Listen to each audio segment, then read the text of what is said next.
This is the Daily Tech News for Thursday, March 20th, 2025. We tell you what you need to know, follow up on the context of those stories, and help each other understand. Today, Roger Chang tells us about the CPU landscape and a little something from your emails. A little something. I'm Jason Howell. I'm Huyen now. Let's start with what you need to know with the big story.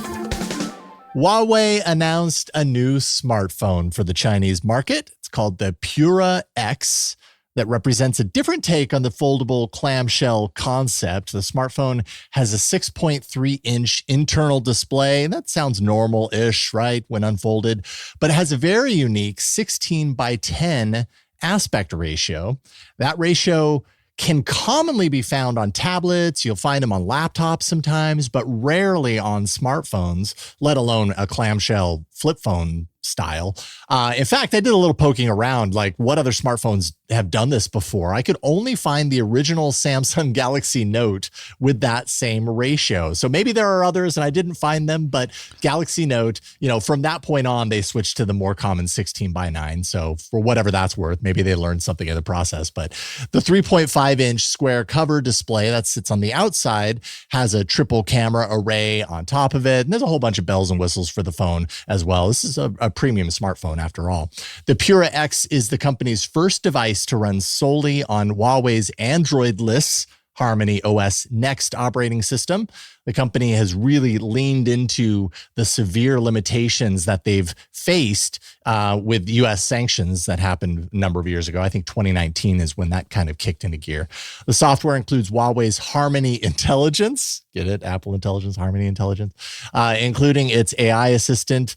And I'm sure I'm mispronouncing it. Xiaoyi is how I would read that, which is powered by their Pangu LLM.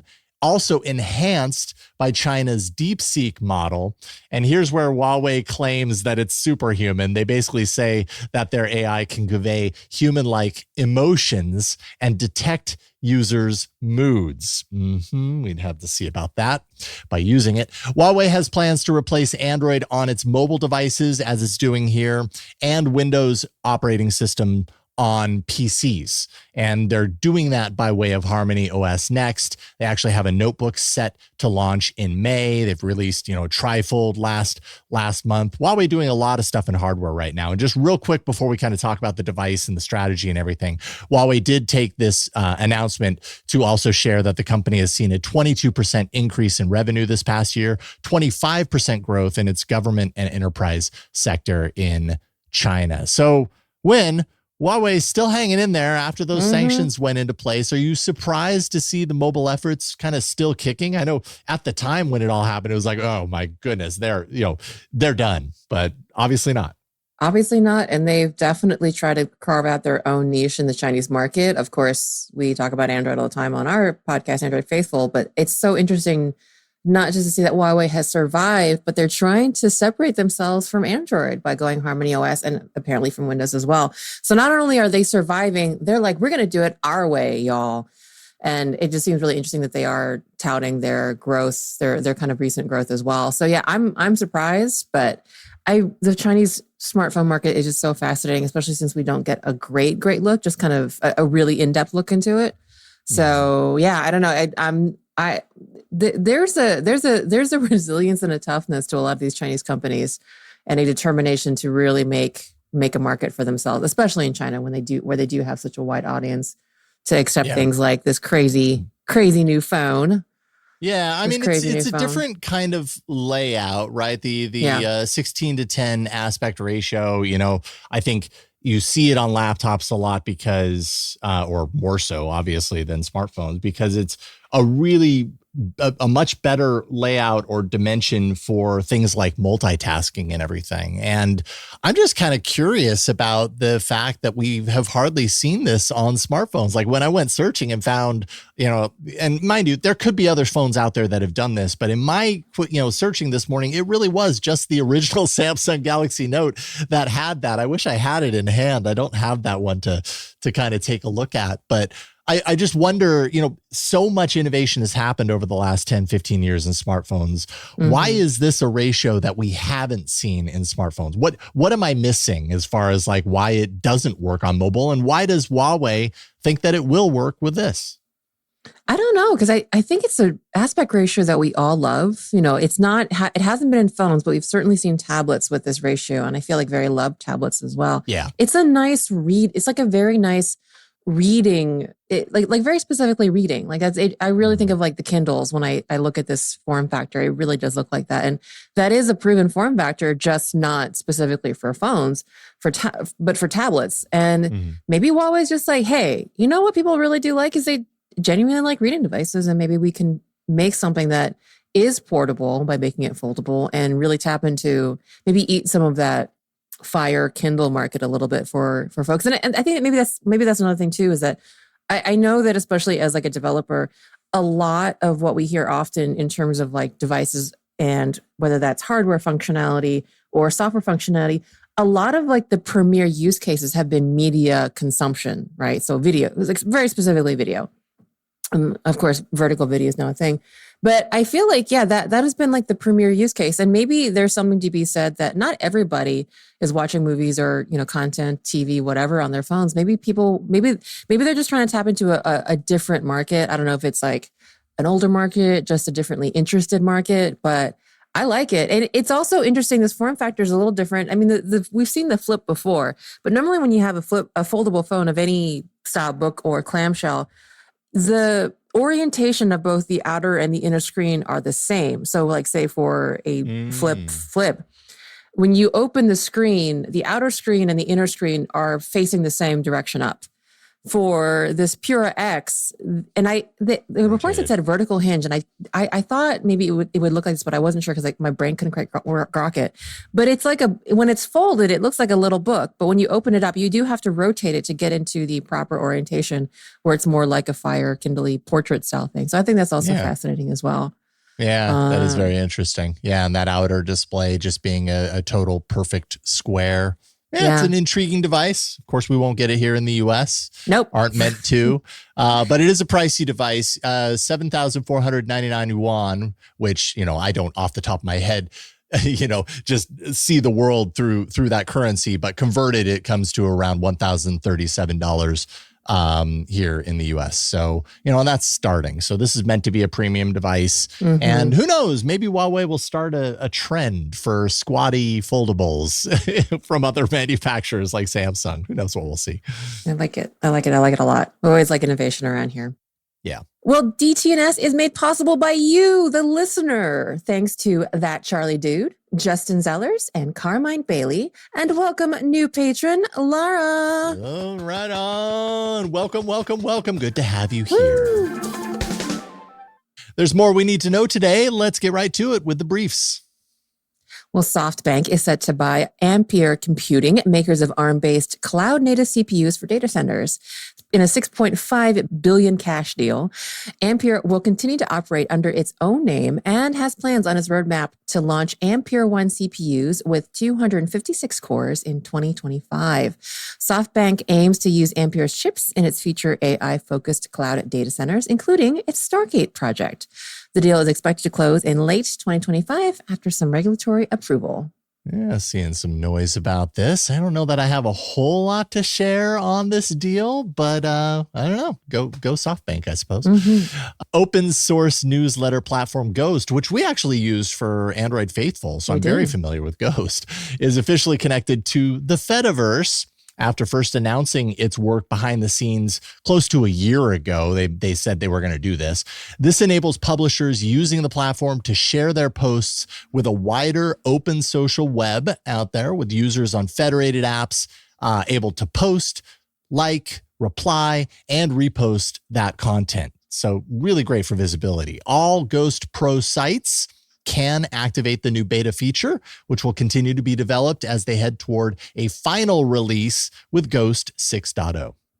I love that. The Fediverse, people are very, very much into broadening and opening the SNS social media world. Hey, I mean, and especially right now, this is a moment where people are more and more open to it. So yeah, absolutely. Good on you, Ghost. Well, Ookla analyzed and compared performance of Apple's in-house C1 modem that's found in the new iPhone 16e to the Qualcomm modem that Apple has used in previous devices, including the iPhone 16, and results were mixed. The 16E offered better worst case speeds and higher upload speeds on AT&T and Verizon, while underperforming on T-Mobile's 5G network. The iPhone 16 did still reign supreme in top-end download speeds across all U.S. carriers.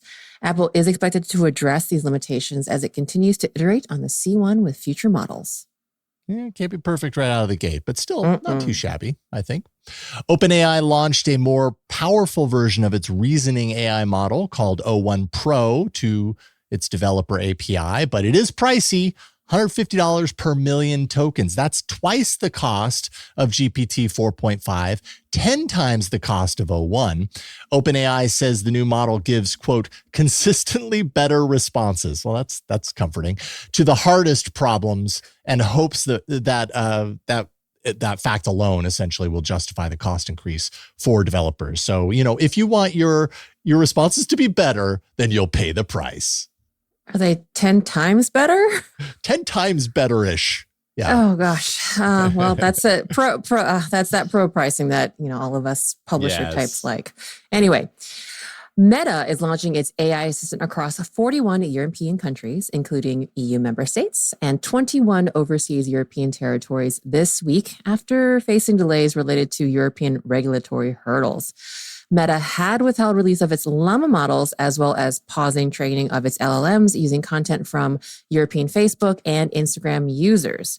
Now, the AI assistant will integrate into Facebook, Instagram, WhatsApp, and Messenger with support for 6 regional languages. Meta plans to expand the feature set to match those available in the US. Here comes the Meta AI. Watch yourselves. Verizon announced its support for satellite text messaging coming first to Google's Pixel 9 and Samsung's Galaxy S25 lineup. Verizon has partnered with AST Space Mobile to enable the feature that works when those phones are, quote, outside the reach of terrestrial cellular networks. The new feature will continue to roll out to supported devices over the following 2 weeks. Yeah, pretty cool.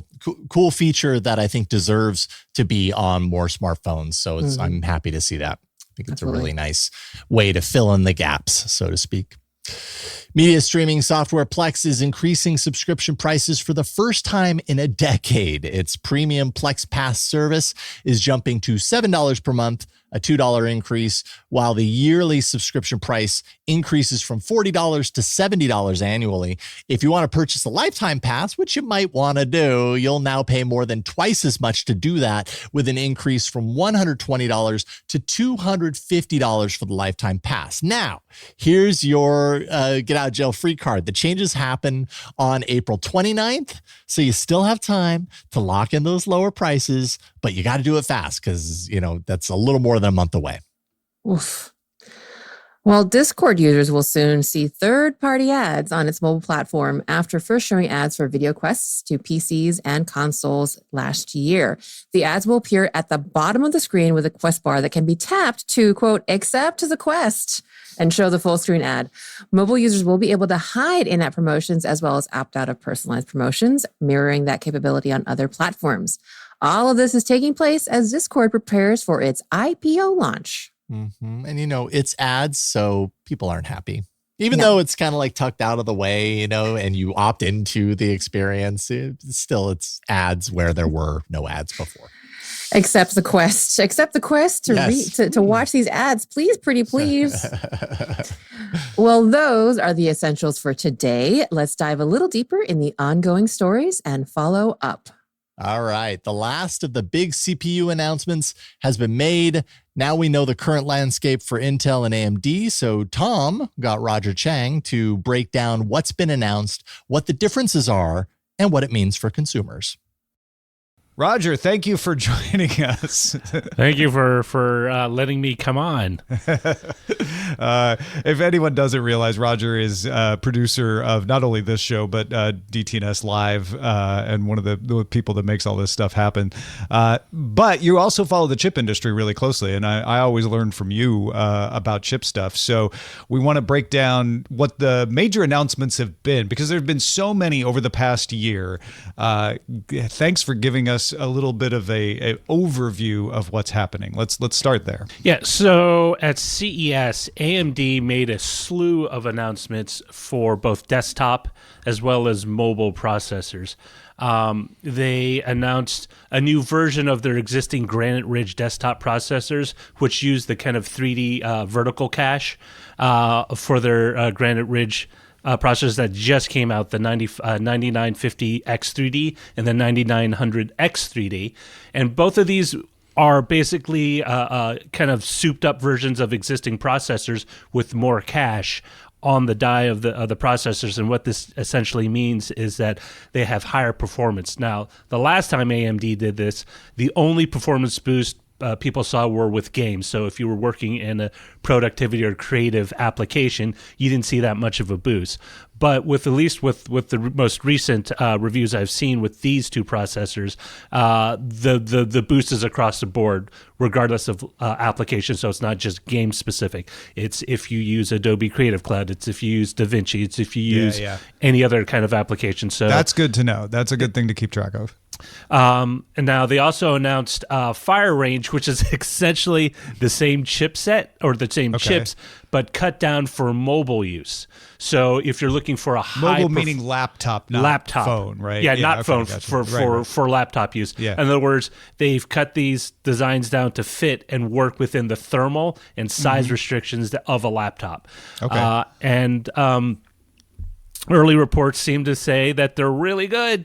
But they're also very, I mean, they're around 95 watts, so they're not something that you want to use if you're looking for a laptop that works all day on a single charge. Sure. It's not that kind of thing. You're going to have to keep plugged in. This is for gamers, and this is for people who work in high creative applications or like CAD/CAD, where you're constantly. You want to take your editing rig with you because it's a laptop, but once you get there, you're probably going to want to plug it in. Correct. So 9955HX3D, top of the line, followed by the 9955HX and the 9850X. Anything with the Ryzen 9 99 and 98 with H or HX at the end of it typically implies mobile, and these are really useful to know for people who don't follow that. Yeah, I will say this. AMD's nomenclature has shifted over the past 6 years. So at this point, you can kind of flip a quarter to figure out what they actually mean. And it's actually kind of a thing that is a joke among reviewers and enthusiasts. Sure. That the current range, if you see the H or HX, that means laptop. Yes. Next, they announced the AI Max series, Strix Halo. Now, this is sort of their Uber version of their Strix Point process, mobile AI processors AMD released last year. Now, what's so important about this is AMD wasn't just content on aiming for Intel; it was aiming for Apple's M4 silicon as well. So they see them as a competitor. So they were using them as sort of a benchmark in which to compete with their processors. Now, what's interesting is all of these chips that are under this the Strix Halo have at least 50 peak tops. That means there are 10 more tops than required by Microsoft's Windows Copilot in order to use Copilot. And that's for AI, large language model, that kind of stuff, neural processing. Yeah. Anything on that level within Windows 11 with using Copilot, this has the grunt to do it. What's also interesting is that the top of the range, the AI Max Plus 395 has 40 graphics cores based on the RDNA 3.5. What this essentially means is it has a very powerful inbuilt integrated GPU.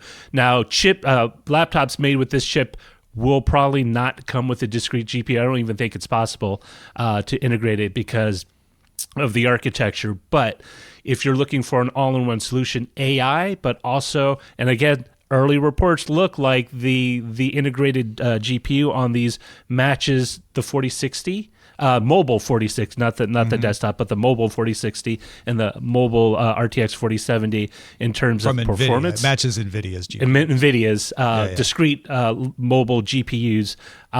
That's great. I mean, because it's on a single chip. Even though that's the last generation, it is. We're talking about a single chip. We're talking about an integrated GPU here. So this really is good. a single chip. This is everyone's sort of trying to do on the mobile side what Apple's already done with the M. Put it all on one die. On one die. It seems to make the most sense both financially as well as design wise. Now, for those who don't have deep pockets, AMD also announced the Ryzen AI 300 series of mobile AI processors. Now, all these processors, there's only two that they announced so far, the Ryzen AI 7 and the Ryzen AI 5. They both come with 50 peak tops. So, again, they are Copilot certified, ready to go if that's something you're looking for in a laptop, and my business needs it or my job needs this. And even other models can run well with that kind of local processor power for Gemini or Llama or anything else. If you're skilled enough and if you need to run something locally, that's it. The other option is to buy a desktop PC and a $1,200 GPU in order to run it. They also announced a Ryzen 200 series entry-level processors. They top out at 16 tops, and they're based on the older Zen 4 architecture.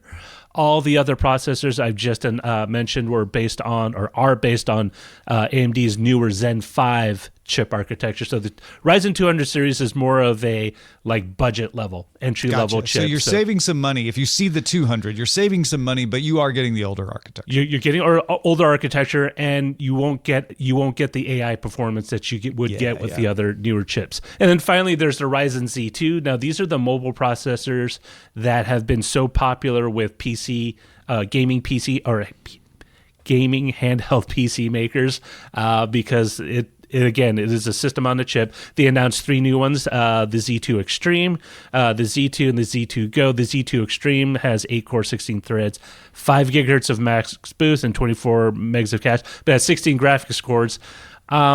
It's definitely a step up from what's already been out there, but early tests have said that it's not as big of an uplift as you would expect from this architecture. But again, this is targeted more for handheld PC makers, people who make like a Legion or something along the like Steam a Steam Deck or something like a Steam Deck. Yeah, so consider that form factor. You're not buying that in your laptop. Exactly. So, but if you are in the market for a handheld gaming PC, these are the chips that are most likely going to be in them. All right, that's AMD. We're almost out of time. Oh, sorry. What's left with Intel? Intel announced new mobile models for their Arrow Lake mobile lineup. Last year they did Lunar Lake and they did Arrow Lake Desktop. They had unveiled Ultra 9 285H and a bunch of new Intel Core Ultra processors down the line. So far, the reviews have been mixed. This is an uplift from the previous Meteor Lake series of chips, and Arrow Lake is the latest chip architecture from Intel, and the early results from the desktops were mixed. The performance uplift over the previous generation Raptor Lake wasn't high. In some cases, it was actually lower, although the power efficiency was definitely increased. So that means you could get similar performance for a lot less energy use. Again, for the Intel side, even AMD, which perennially has sort of struggled with Intel in the mobile space, has actually outperformed Intel's chips here. Intel just released early shots of the Panther Lake, their upcoming mobile chip that they're going to release later this year. Too early to tell if that will be like a chip to look out for. But as it is right now, you are looking at a set of very functional but very low tops. So if you're looking for a high-performance Intel chip, you're looking at somewhere between 13 and maybe 15 tops. If you want to go with their less high-end but more toppy processors, you're going to be looking at a 285H. So the HX is sort of their mobile but high performance. You get faster speeds, more cores, more threads, but you get lower tops. In other words, they move some of that die space for performance by shrinking down the NPU capabilities. But sounds like the shortcut is buy AMD if you can. I mean, at this point, I mean, if you're buying a new PC, you're starting with a new motherboard, or you're with a laptop, it actually makes sense to go with AMD at this point, at this juncture. Right now, AMD is still sorting out their 18A process. If they can get that up to speed and in volume, maybe they can make a mark with Panther Lake. Right now, I think Intel is just keeping up, but it's not exceeding the pack. Roger, thank you so much for laying out the landscape for us. Appreciate it, man. Thank you for having me on. Roger's got more details if you want them in his regular column on our Patreon, out now at patreon.com/DTNS. If you have feedback about anything that gets brought up on the show, get in touch with us on the socials. We are at DTNS Show on X, formerly Twitter, Instagram, Threads, Blue Sky, and Mastodon at mastodon.social. For TikTok and YouTube, you can find us at Daily Tech News Show. All right, we end every episode of DTNS with some shared wisdom, and today Tim Jar is helping us understand. Appreciate the rundown on the NVIDIA announcements. I think my head is still swimming a bit, but I appreciate being aware of what's going on with all of that. Is it just me, or will slow down our ability to innovate the new rallying cry for anything that's asked of companies, perhaps closely replacing, but that will cost money? Yeah, so I was thinking about this a little bit, and I think what came to mind for me on this is that it's actually kind of a smart reframing. If I'm following where you're headed with this, Tim, because when we're talking about, but that will cost money, it's a very kind of like, it implies self-servitude to a certain degree. Yes. It's like, we are a company, we don't want to be forced to spend more money than we have to. Please don't make us do it. Versus where we are right now, which we hear all the time, especially in light of this major, kind of progress happening with AI, which is don't stand in the way of innovation. And what that seems to imply is like, what's good for us is good for you too. Like, you don't want to slow us down because we're innovating, and that stands to benefit you as well. So, to a certain degree, it's kind of smart, whether you agree with it or not. Yeah, this is the thing that I hear a lot, and as being, fortunately or unfortunately, a tech company person. And while it is technically, I think it is is a thing that in the most technical sense, yes, it's true. Yes, it's true. The more we regulate them, the more they will not, the less capable they are able to do new things. But again, it's kind of one of the things that is just, sure, it's just very straight up true, but there's way more nuance, company and personal responsibility and ethics. Yeah. So yes, sure. Well, thank you, Tim, for sending that in. Thanks to Roger for pitching in today and contributing to the show. And thank you for being along for a Daily Tech News Show. This show is made possible by our patrons. That's probably you on patreon.com/DTNS. DTNS has a live version called DTNS Live on YouTube and Twitch. You can find details on that and so much more on dailytechnewsshow.com. We'll talk to you tomorrow. The DTNS family of podcasts, helping each other understand. Diamond Club hopes you have enjoyed this program.